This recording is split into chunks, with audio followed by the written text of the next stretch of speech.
Hello friends, welcome to study brains. So आज हम पढ़ने वाले हैं how to make organ using stem cells. पिछले वीडियो में हमने स्टेम सेल्स, कौन से स्टेम सेल्स होते हैं, आईपीएससी टेक्नोलॉजी क्या है, बहुत ही ब्रीफली एग्ज़ाम के पर्सपेक्टिव से हमने कंप्लीट कर लिया था। अब उसमें एक एप्लीकेशन भी हमने पढ़ा था कि ऑर्गन प्रोडक्शन कर सकते हैं, बट कैसे कर सकते हैं, हाउ, वो हम आज इस वीडियो में पढ़ेंगे। तो how to make organ using stem cells, उसका एक प्रोसीजर है human animal chimeras. So basically ये जो मेथड है, ये जो मॉडर्न टेक्नोलॉजी है, ये काफ़ी हद तक न्यूज़ में आता रहता है। सो ये हमारे लिए बहुत इम्पॉर्टेंट भी हो जाता है एग्ज़ाम के पर्सपेक्टिव से, क्योंकि कोई भी चीज़ जो न्यूज़ में आती है मॉडर्न साइंस से रिलेटेड, कोई भी डेवलपमेंट, तो वो इम्पॉर्टेंट हो जाती है। तो आज हम पढ़ेंगे वही ह्यूमन एनिमल काइमेरास। का मतलब क्या होता है, ये एक ऐसा मेथड है जिसका यूज़ करके हम ह्यूमन का ऑर्गन किसी एनिमल की बॉडी में हम ग्रो कर सके, मैन्युफैक्चर कर सके, प्रोड्यूस कर सकते। Sounds weird, right? Yes, but this can be possible, क्योंकि हमारे मॉडर्न साइंस ने ऐसा डेवलपमेंट किया है और ये हो सकता है, इसलिए हम ये पढ़ रहे हैं। ये जो मेथड है कि एक एनिमल के शरीर में ह्यूमन का ऑर्गन प्रोड्यूस कर सकते हैं। तो चलिए चालू करते हैं ये ह्यूमन एनिमल काइमेरास। और देखने के बाद अगर आपको मेरा वीडियो पसंद आया हो, कंटेंट पसंद आया, तो लाइक, शेयर, सब्सक्राइब ज़रूर करिएगा। तो आज हम पढ़ने वाले हैं how to make organs using stem cell technology. So stem cell technology तो हमने पिछले वीडियो में पढ़ा है, और आईपीएससी टेक्नोलॉजी भी पढ़ी है। कितने टाइप के स्टेम सेल्स होते हैं, कौन से प्रिजर्व किए जाते हैं, और कुछ एप्लीकेशन आईपीएससी, सब हमने पिछले वीडियो में पढ़ा है। सो अगर आपने पुरानी वीडियो नहीं देखी तो पहले उसको जाके ज़रूर देखिएगा। आज हम पढ़ने वाले हैं उसी स्टेम सेल का यूज़ करके हम ऑर्गन का प्रोडक्शन कैसे करते हैं। एप्लीकेशन तो हमने सुना था कि ऑर्गन का प्रोड्यूस कर सकते हैं स्टेम सेल से, लेकिन कैसे करते हैं वो आज इस वीडियो में पढ़ेंगे। सो बेसिकली ऑर्गन को हम प्रोड्यूस करते हैं यूजिंग स्टेम सेल दो टाइप में। पहला है in vivo organ production, second one is in vitro organ production. In vivo का मतलब होता है जब बॉडी के अंदर ऑर्गन को प्रोड्यूस किया जाए, मैन्युफैक्चर किया जाए, उसे कहेंगे in vivo organ production. Similarly in vitro का मतलब होता है जब लैब में किसी ऑर्गन को प्रोड्यूस करें, उसे बोलेंगे इन vitro organ production. So basically दो टाइप के ऑर्गन प्रोडक्शन होते हैं, शरीर के अंदर, बॉडी के अंदर, या फिर लैब में। तो ये दो टाइप है। आज हम पढ़ने वाले हैं इन वाइवो ऑर्गन प्रोडक्शन का एक प्रोसीजर, जिसे हम बोलेंगे human animal chimeras. Basically human animal chimeras in vivo है, मतलब बॉडी के अंदर ऑर्गन को प्रोड्यूस किया जाता है। किसके बॉडी के अंदर प्रोड्यूस किया जाता है वो हम देखते हैं। सो बेसिकली नाम से मैं आपको नाम थोड़ा सा फेमिलियर कर दूं। काइमेरास का मतलब होता है मिक्सचर ऑफ एनीथिंग। इंग्लिश में काइमेरास का मतलब mixture of anything. That means human और एनिमल का मिक्सचर, उसे बोलेंगे ह्यूमन एनिमल काइमेरास। वो ह्यूमन और एनिमल का मिक्सचर कैसे, वो अब हम पढ़ते हैं। सो बेसिकली आपको ये डायग्राम दिख रहा होगा, ये डायग्राम एक्चुअली में एम्ब्रियो है। ग्रुप ऑफ सेल्स आपको दिख रहे हैं जो, वो एक्चुअली में एम्ब्रियो है। किसका एम्ब्रियो है? Animal embryo.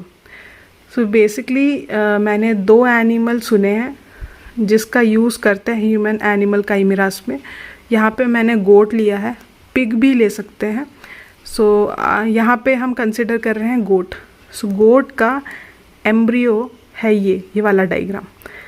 आप ध्यान से सुनिएगा, ये है गोट का एम्ब्रियो, और ये कुछ हाईलाइटेड सेल्स आपको दिख रहे होंगे, ये एक्चुअली में ह्यूमन के सेल्स हैं। ये क्या है ये मैं अब आपको बताती हूँ। सो अगर सरल भाषा में बोला जाए तो गोट के शरीर के अंदर अगर किसी ह्यूमन के ऑर्गन को प्रोड्यूस किया जाए, मैन्युफैक्चर किया जाए, उसे हम बोलेंगे ह्यूमन एनिमल काइमेरास। सिर्फ गोट नहीं, मतलब इन बेसिस जनरली किसी भी एनिमल के शरीर में हम ह्यूमन के ऑर्गन को प्रोड्यूस करें, मैन्युफैक्चर करें, वही है ह्यूमन एनिमल काइमेरास। मतलब ह्यूमन का ऑर्गन और एनिमल का शरीर, इसलिए इसको बोलते हैं ह्यूमन एनिमल का mixture chimeras. Human animal chimeras. तो आपको एक जनरल अंडरस्टैंडिंग मिल चुका होगा ये। अब इसका डिटेल हम समझ लेते हैं कि कैसे मिक्सचर होता है, कैसे ह्यूमन का ऑर्गन कैसे एनिमल के शरीर में प्रोड्यूस हो रहा है, ये अब हम पढ़ते हैं।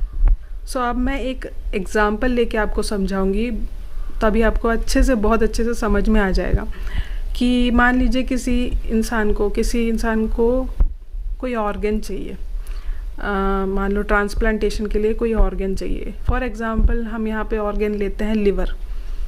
तो ऑब्वियसली लिवर अगर उसको चाहिए तो सबसे पहले उस इंसान का स्टेम सेल चाहिए रहेगा। बिना स्टेम सेल के हम कोई भी ऑर्गन का प्रोडक्शन नहीं कर सकते। तो स्टेम सेल होना बहुत ज़रूरी है। लेकिन हमारी बॉडी में स्टेम सेल्स, एडल्ट बॉडी में स्टेम सेल्स बचते ही नहीं हैं, क्योंकि हमने पुराने वीडियो में भी पढ़ा था कि स्टेम सेल्स बहुत रेयर रहते हैं, जैसे बोन मैरो। पर बोन मैरो तो ऑर्गन का प्रोडक्शन कर ही नहीं सकता। तो उस केस में हमारे शरीर में स्टेम सेल्स रहेंगे ही नहीं, तो क्या करेंगे? तो उस केस में iPSC टेक्नोलॉजी यूज़ करेंगे, जिसमें हम उस इंसान का, जिसको ऑर्गन की ज़रूरत है, उस इंसान का सोमैटिक सेल हम कलेक्ट करेंगे। सोमैटिक सेल को कलेक्ट करने के बाद उसको iPSC टेक्नोलॉजी के यूज़ से डी डिफ्रेंशिएट करेंगे स्टेम सेल में, एम्ब्रियोनिक स्टेम सेल में। उसको पुराने स्टेज में लेके आएंगे, स्टेम सेल वाली स्टेज में लेके आएंगे, जिसे हम बोलेंगे एम्ब्रियोनिक स्टेम सेल। एक बार एम्ब्रियोनिक स्टेम सेल में उसको कन्वर्ट कर लिया तो उस स्टेम सेल का यूज़ करके कोई भी पर्टिकुलर सेल टाइप में डिफ्रेंशिएट कर सकते हैं। मान लीजिए उस इंसान को लिवर चाहिए, तो उस स्टेम सेल को, एक बार उसको सोमैटिक सेल को डी डिफ्रेंशिएट कर लेने के बाद उसको स्टेम सेल में कन्वर्ट कर लिया। अब वो स्टेम सेल को फिर लिवर सेल्स में डिफ्रेंशिएट करेंगे। अब आप पूछेंगे कि स्टेम सेल को कैसे पता कि ये इसको स्टेम सेल को लिवर सेल्स में ही डिफ्रेंशिएट होना है या हार्ट सेल्स में ही डिफ्रेंशिएट होना है, उसको कैसे पता? तो एक्चुअली में उसके लिए हार्ट स्पेसिफिक हार्मोन अगर उस स्टेम सेल में इंजेक्ट करें तो वो हार्ट सेल्स बन जाता है। अगर लिवर स्पेसिफिक हार्मोन उस स्टेम सेल में इंजेक्ट करे तो लिवर सेल्स हो जाता है। मतलब जो भी स्पेसिफिक सेल टाइप में डिफ्रेंशिएट करना चाहते हैं उस स्टेम सेल को, तो उसके पर्टिकुलर स्पेसिफिक हार्मोन को उस स्टेम सेल में इंजेक्ट करेंगे, तभी वो स्टेम सेल कन्वर्ट होगा, डिफ्रेंशिएट होगा वही पर्टिकुलर सेल टाइप में। अब जैसे यही हम एग्जांपल ले रहे हैं लिवर वाला केस। अगर उस इंसान को लिवर लेना है, लिवर चाहिए, तो लिवर सेल्स में डिफ्रेंशिएट करने के लिए लिवर स्पेसिफिक हार्मोन उस स्टेम सेल में इंजेक्ट करना होगा, तभी जाके वो लिवर सेल में डिफ्रेंशिएट होगा। एक बार वो लिवर सेल्स में डिफ्रेंशिएट हो गया, उसके बाद वही सेल्स, डिफ्रेंशिएटेड सेल्स हम यहाँ पे यूज़ करेंगे एनिमल एम्ब्रियो में। एनिमल एम्ब्रियो में वही सेल्स, डिफ्रेंशिएटेड सेल्स हम डालेंगे। पर ये ध्यान रखने वाली बात यह है कि जो सेल्स, ह्यूमन वाले सेल्स एनिमल एम्ब्रियो में डाल रहे हैं, मान लीजिए लिवर वाले सेल्स इसमें डाल रहे हैं, तो एनिमल का जो लिवर सेल्स है उसको हटाना पड़ेगा, मतलब रिप्लेस करना पड़ेगा ह्यूमन लिवर सेल्स से। अगर जो ऑर्गन बनाना है उस ऑर्गन के सेल्स को अगर एनिमल के एम्ब्रियो में डालेंगे तो उसी एनिमल के एम्ब्रियो का वही वाले ऑर्गन वाले सेल को हटाना पड़ेगा।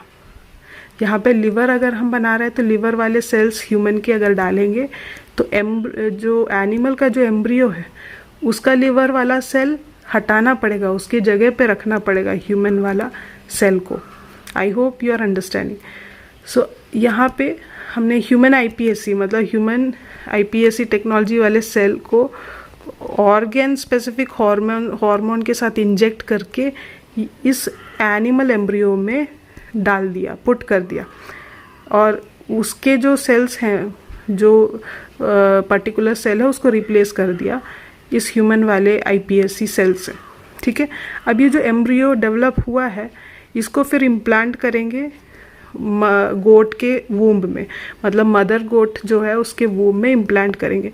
इसके बाद जो बच्चा पैदा होगा, young one born with the human specific organ, मतलब जो लैम्ब पैदा होगा गोट का, तो वो ह्यूमन स्पेसिफिक ऑर्गन, उसका जो ऑर्गन होगा, या मान लो लिवर है तो लिवर ह्यूमन का होगा, यहाँ पे एग्जांपल लिवर लिया है। और फिर बाद में उस यंग वन के शरीर से उस ऑर्गन को निकाल के जिसको ज़रूरत है उस लिवर की, उस इंसान के शरीर में ट्रांसप्लांट कर देंगे। अब कुछ ऐसी चीज़ें हैं जैसे कि मान लीजिए कि क्या उस ह्यूमन के शरीर को वो के शरीर में अगर ट्रांसप्लांट कर लेंगे, वो लिवर जो गोट के शरीर में ग्रो हुआ है वो एक्सेप्ट करेगा ह्यूमन का शरीर, ह्यूमन का बॉडी? यस करेगा, क्योंकि उसके ही स्टेम सेल से यूज़ करके, आईपीएससी के यूज़ से करके गोट के शरीर में प्रोड्यूस किया गया है, मैन्युफैक्चर किया गया है। तो ऑब्वियसली उसका इम्यून सिस्टम, उस ह्यूमन के बॉडी का इम्यून सिस्टम रिजेक्ट नहीं करेगा। तो ये एक कन्फ्यूजन रहता है, अगर प्रीलिम्स में ऐसे क्वेश्चंस आ जाते हैं तो आप ये ध्यान रखिएगा कि ह्यूमन का जो इम्यून सिस्टम है वो रिजेक्ट नहीं करेगा। और यही बस था ह्यूमन एनिमल काइमेरास, जो इन वाइवो मतलब बॉडी, एनिमल के बॉडी में ह्यूमन का ऑर्गन प्रोडक्शन करने का जो प्रोसेस है, यही है ह्यूमन एनिमल काइमेरास। इसके कुछ और एक छोटी सी चीज़ है जो जापान है, Japan approved human animal chimeras embryo experiment in 2019 में जापान में इस प्रोसीजर को मतलब अप्रूव कर दिया था। इंडिया में ये अप्रूव्ड नहीं है, जापान में 2019 में अप्रूव कर दिया था। सो ये तो था ह्यूमन एनिमल काइमेरास। आई होप आपको ये समझ में आ गया होगा। अगर नहीं आया तो एक और बार ज़रूर देख लीजिएगा, आपको अच्छे से समझ में आ जाएगा। नेक्स्ट टॉपिक है 3D ऑर्गन प्रिंटिंग, जो कि इन विट्रो लैब में होता क्या है कि ये अप्रूव इसलिए इंडिया में नहीं किया जाता क्योंकि एनिमल बाद में मर जाता है, उसके शरीर से ऑर्गन, जो ह्यूमन ऑर्गन है उसको निकाल के ट्रांसप्लांट कर देंगे तो वो गोट है जो एनिमल है वो तो मर जाएगा। तो इसलिए ये जो मेथड है वो एक तरीके से अप्रूव्ड नहीं है इंडिया में, और इसलिए ये एकमात्र चॉइस नहीं है ऑर्गन प्रोडक्शन का। एक और अल्टरनेट है जिसको हम लैब में भी बना सकते हैं, उसका नाम है 3D ऑर्गन प्रिंटिंग। ये शरीर के अंदर बनता है, तो ये लैब में बना सकते हैं। इसमें हम किसी एनिमल का यूज़ नहीं करते, ये सिर्फ और सिर्फ लैब स्पेसिफिक है।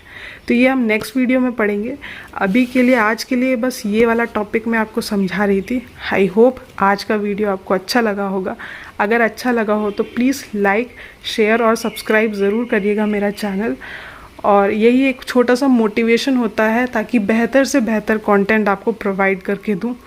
तो मिलती हूँ नेक्स्ट वीडियो में 3D ऑर्गन प्रिंटिंग के साथ। तब तक के लिए थैंक यू सो मच, पढ़ते रहिए। Thank you so much for watching my video and have a nice day. Bye.